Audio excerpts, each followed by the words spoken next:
So I was a bit unsure whether I should weather this model or not. In the last video I asked you guys if you wanted to see something like that, and most of you seemed to want to see that, so here we go. I'm going to mimic that side that I just shown to the other side. I'm using very basic tools for this, just some pigments from Alclad and a pigment fixer to fix it all in place, and multiple applications. So I'm applying the pigments first and then the pigment fixers.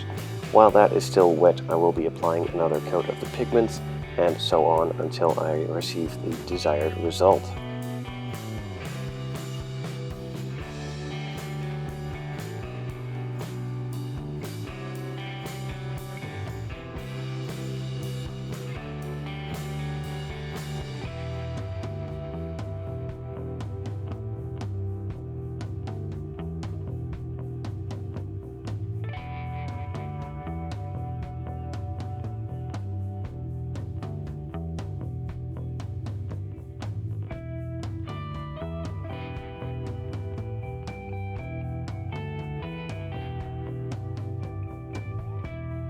With the mud now applied to all four tires, I could move on and do a similar treatment to the chassis itself, just going over it with the pigments, the pigment fixers, and then adding also some Panelline accent color in black and brown, and a bit more weathering to make that stand out and look the part just like the tires themselves.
With the chassis and wheels now being nice and dirty, the body also needed a bit of dirt. I did not really want to go overboard, just like it went through a couple puddles and nothing more, so a couple of splashes of the Panelline accent color all over the place, and then wiping it out with a paper towel to make it not look as bad as it did, and a bit more blended into the rest of the body, and I achieved the finish that I liked.